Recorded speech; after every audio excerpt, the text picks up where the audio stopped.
আসসালামু আলাইকুম রহমতুল্লাহি ওবরকাতুহু। সম্মানিত দর্শক, বিএনপি সাধারণ সম্পাদক মির্জা ফখরুল ইসলাম আলমগীর তার দক্ষতা, অভিজ্ঞতা, যোগ্যতা এগুলো নিয়ে কোনো প্রশ্ন নেই। তার নম্রতা, বিনয়, ভদ্রতা বাংলাদেশে রাজনৈতিক অঙ্গনে তার বিকল্প দ্বিতীয় কোনো ব্যক্তি নেই। তার ব্যক্তিগত সততা, এখন পর্যন্ত এসালামের গাড়িতে তিনি চড়েছেন, কোনো নেতাকর্মীর কাছ থেকে 10টা টাকা নিয়েছেন, কোনো একটা কমিটি বিক্রি করেছেন, ইবলিশ শয়তান এই কথা বলতে পারবে না। সর্বাবস্থায় তিনি ভদ্রতা বজায় রেখেছেন, কণ্ঠ স্বাভাবিক রেখেছেন। ফলে বাংলাদেশের তার যারা পক্ষে বিপক্ষে লোক যে যাই বলুক না কেন, আমি তার সব কথাকে ইতিবাচক হিসাবে সবসময় নেওয়ার চেষ্টা করি। মানুষকে অবিশ্বাস করা, অসম্মান করা এটা ওনার ডিকশনারিতে নেই, উনি এইভাবে শিখেননি। উনি এমনকি শেখ হাসিনা সম্পর্কে উনি কখনো একটা বাজে কথা বলেননি। ওনাকে জেলে নিয়ে গেছেন, জেল থেকে বের হয়েছে, কোর্টে যাচ্ছেন, কাছারিতে যাচ্ছেন, কোনো দিন একটা শব্দ বলেননি। এই ভদ্রলোক অতি সম্প্রতি একটি কথা বলেছেন। তিনি যে কথা বলেছেন এটা আমাদের সকলের জন্য অশনি সংকেত। আমাদের সবাইকে এই প্রাজ্ঞ রাজনীতিবিদ, প্রবীণ রাজনীতিবিদের এই কথাটিকে মাথায় করে নাচতে হবে এবং এটার সপক্ষে আমাদেরকে যুক্তি উপস্থাপন করতে হবে। তিনি বলেছেন বাংলাদেশকে আমরা কোনো অবস্থাতে গাজাতে পরিণত হতে দেব না।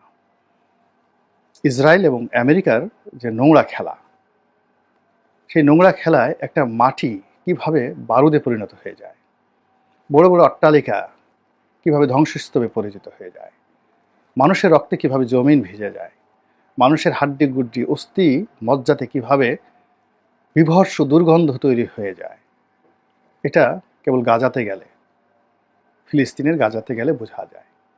আমরা বাংলাদেশের লোকজন সারা মসজিদ এবং যাকে বলা হয় ধর্মালয়ে প্রতি শুক্রবারে আমরা ফিলিস্তিনিদের জন্য দোয়া করি।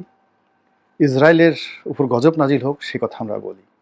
হুজুরা যাকে বলা হয় মোনাজাত করেন, আর আমরা চোখের জলে ভেসে ফিলিস্তিনি ভাই বোনদের জন্য দোয়া করি।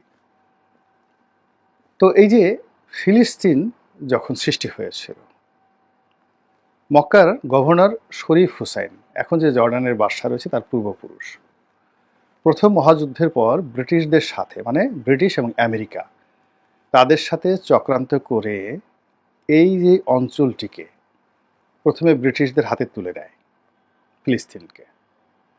তারপর সেই ব্রিটিশরা আমেরিকার চক্রান্তে সেখানে একটা ইহুদি রাষ্ট্র প্রতিষ্ঠা করে। তখন আমরা যারা মুসলমান সারা দুনিয়া থেকে আমরা ওই সময়টাতে শব্দ করতে পারিনি। আমরা যখন যুদ্ধ শুরু হয়েছে, আরব ইসরায়েল যুদ্ধ শুরু হয়েছে, ইসরায়েলের হাতে মার খেয়েছি।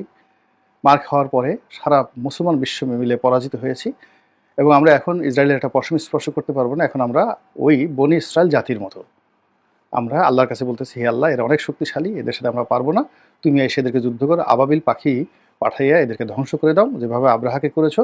আল্লাহ, তুমি আকাশ থেকে গজব নাজিল করে এদের মাটির সাথে মিশিয়ে দাও। এই তো আমাদের কথা। তো এই সকল কথা বললে আল্লাহ খুব রাগ হন। আল্লাহ খুব রাগ হন এবং এই রাগ হওয়ার ফলে যারা এই ধরনের কথাবার্তা বলে তাদের প্রতি গজব নাজিল করেন। এর প্রমাণ পবিত্র কোরআনে রয়েছে। বনী ইসরায়েল যে জাতি, সেই জাতিকে আল্লাহ রাব্বুল আলামিন ফিরআউনের কবল থেকে বের করে এনে একটা জায়গাতে রাখলেন এবং তাদেরকে বলেন মান্না এবং সালোয়া খাও। আকাশ থেকে তিনি খাবার দাবার দিচ্ছেন। তো যেই জায়গাতে হযরত মুসা আলাইহিস সালাম তার সেই 10 লক্ষ বনী ইসরায়েলদেরকে নিয়েছিলেন, সকাল সন্ধ্যায় প্রতিদিন সন্ধ্যায় সেখান থেকে আকাশ থেকে মান্না এবং সালোয়া আসতো এবং ওটা সবাই খেয়ে পড়ে, তাদের কোনো কাজকর্ম নেই। তখন এভাবে তো হয় না। আল্লাহ বলেন যে তোমরা একটু যুদ্ধ করো, জমিনের পাশে একটা রাজ্য আছে, বনি আমালিক সম্প্রদায় আছে, আজকের যে লেবানন ওই এলাকাতে বনি আমালিক সম্প্রদায় আছে, ওখানে একটু যুদ্ধ করে, ওখানে মুসলমানরা বা আল্লাহতে বিশ্বাসী যারা তৌহিদি জনতা খুব কষ্ট পাচ্ছে, তো তাদের বিরুদ্ধে একটু যুদ্ধ করো। তো বনি ইসরায়েল বললো যে আমরা এটা পারবো না, আমরা কি যুদ্ধ করার জন্য এখানে এসেছি নাকি? আমরা তো ফেরাউনের আন্ডারে ভালোই ছিলাম, তোমার এখানে আসি, বসে বসে থাকতেছি, খাচ্ছি, এটা একটা কাজ হলো? আমরা কি এই শরীরে যুদ্ধ করতে পারবো? এই কয় মাস বসে বসে খেয়ে খেয়ে আমাদের পেট মোটা হয়ে গেছে, শরীর মানে দুর্বল হয়ে গেছে। আমরা এখন ওই যে বনে আমলিক, তারা অনেক শক্তিশালী, আমাদেরকে যদি পায় তারা আমাদের হলকম ধরে উপরে উঠে একটা আছাড় দিবে। ফলে আমরা যুদ্ধ করতে পারবো না, যাও তোমার আল্লাহকে বলো আর তুমি আর তোমার আল্লাহ গিয়ে সেখানে যুদ্ধ করো। তো এখন আমরা সেই বনি আমালিকদের বিরুদ্ধে যুদ্ধ করার না পেরে আমরা আল্লাহকে বলতেছি যে আল্লাহ আমরা পারতেছি না, তুমি গিয়ে যুদ্ধ করো। কিন্তু আল্লাহ কখনোই এখানে দুনিয়াতে যুদ্ধ করেন, আল্লাহর খলিফা হিসেবে আমাদেরকে যুদ্ধ করতে হবে। তা আমরা এই বাংলাদেশে বসে ফিলিস্তিনের জন্য কে কী করছি সেটা বড় ব্যাপার নয়, আমরা এখানে বসে অভিশাপ দিচ্ছি, ইসরায়েলকে অভিশাপ দিচ্ছি, আর বড় বড় মিছিল সমাবেশ এগুলো করছি। কিন্তু আমরা যে ফিলিস্তিন হতে চলছি, আমাদের এই ভূমি যে গাজা হতে চলেছে, আমরা যে ধ্বংসের অতল গহ্বরে চলে যাচ্ছি, আমরা যে আমেরিকা এবং ইসরায়েলের সেই খপ্পরে পড়ে গেছি, আমাদের এই দেশ যে আরাকান ও মির্জা ফখরুলকে নিয়ে গুরুত্বপূর্ণ তথ্য দিল গোলাম মাওলানা রনি। রাজনীতিবিদদের মধ্যে এই প্রথম এই কথাটা বললেন কে? মির্জা ফখরুল ইসলাম আলমগীর। এই কথাটা যদি কোনো ইসলামী নেতার মুখ দিয়ে আসতো, কোনো ওয়াজের মাহফিলের মুখ থেকে আসতো, তারা যদি বলতো যে হে ইউনুস, ওয়াজ জোরে বলতো, কসম খোদার আমার শরীরের উপর দিয়ে হেঁটে যেতে হবে, আমার এই বাংলার জমিনকে আমি করিডোর হিসেবে দেব না, যেখানে আরাকান আর্মির লোকেরা যুদ্ধ করার জন্য তাদের যে রসদ, আমেরিকান রসদ, অস্ত্র, গোলা বারুদ এই বাংলাদেশের ভিতর দিয়ে যাবে। আর এই আরাকান আর্মিকে দমন করার জন্য এই বাংলাদেশের ভূখণ্ডে মায়ানমারের সরকার বিমান হামলা চালাবে। এটা আমরা করতে দেব না, তৌহিদি জনতা এই কাজ করতে দেবে না। এই কথাটা যদি তারা বলতেন সবার আগে ভালো হতো, কিন্তু তারা সেটা বলছেন না। তারা কি বলছেন? তারা বলছেন যে শেখ হাসিনা বলে গেছে একটা খ্রিস্টান রাষ্ট্র ওখানে প্রতিষ্ঠা হবে। তারা বলছেন না, খ্রিস্টান রাষ্ট্র দরকার নাই, ওখানে যেহেতু বেশিরভাগ রোহিঙ্গা মুসলিম, তো ওখানে একটা মুসলিম রোহিঙ্গা অধ্যুষিত মুসলিম রাষ্ট্র হতে পারে। আপনি চিন্তা করতে পারেন কি ধরনের একটা ডেঞ্জারাস গেম সেখানে হচ্ছে। আর তার বিরুদ্ধে এই প্রথম মির্জা ফখরুল ইসলাম আলমগীর যে কথাটা বলেছেন, এটি রাজনীতিতে একটা বিস্ফোরণ, রাজনীতিতে একটি মাইল ফলক।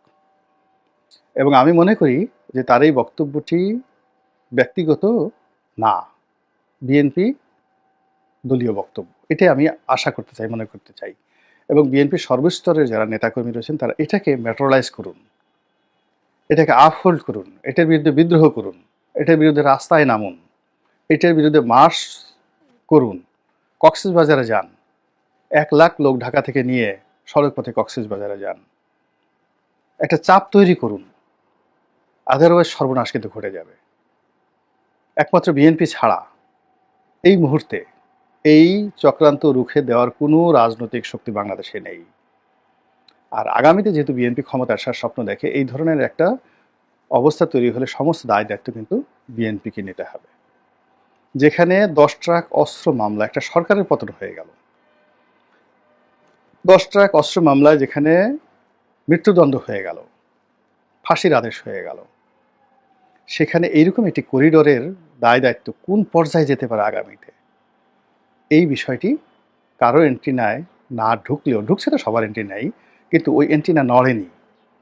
ওই এন্ট্রিনা ডক্টর ইউনূসের ভয়ে থরথর করে কাঁপছে, আমেরিকার ভয়ে কাঁপছে, স্বার্থের জন্য কাঁপছে, সেনাবাহিনী কি মনে করে এই ভয়ে কাঁপছে। কিন্তু এই বয়োবৃদ্ধ মানুষটি মির্জা ফখরুল ইসলাম আলমগীর তার অসুস্থ শরীর নিয়ে তার কণ্ঠ কাঁপেনি, তিনি ভয় পাননি, তিনি এই কথাটা বলেছেন। এজন্য আমার পক্ষ থেকে জনাব মির্জা ফখরুল ইসলাম আলমগীর সাহেবকে আমি স্যালুট জানাচ্ছি, আর তার এই কর্মের প্রতি আমি সমর্থন জ্ঞাপন করছি।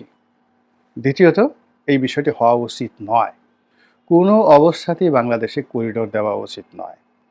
বরং আমাদের রিজার্ভ অর্ধেক খালি করে জাতিসংঘে বলবো যে আমাদের এখন রিজার্ভ $20 বিলিয়ন আছে, আমরা তোমার ফান্ডে $10 বিলিয়ন দিয়ে দিচ্ছি, তোমরা এই 10 লাখ রোহিঙ্গাকে ওখানে স্থানান্তরিত করো, আর আমরা এখানে একটা সীমান্তে ওয়াল তুলে দিচ্ছি। বিশ্বাস করেন এটা আমাদের জন্য সবচেয়ে লাভজনক। অর্ধেক $10 বিলিয়ন যদি আমরা জাতিসংঘে দিয়ে দিই, কিন্তু জাতিসংঘকে বলা উচিত যে তোমরা আমাদেরকে যে চক্রান্তের মধ্যে ফেলেছো, এদেরকে নিয়ে যে ব্যবসা শুরু করেছো, আমেরিকায় বলো তোমরা যে চক্রান্ত শুরু করেছো, আমরা মরে যাবো, এটা হবে না, অসম্ভব।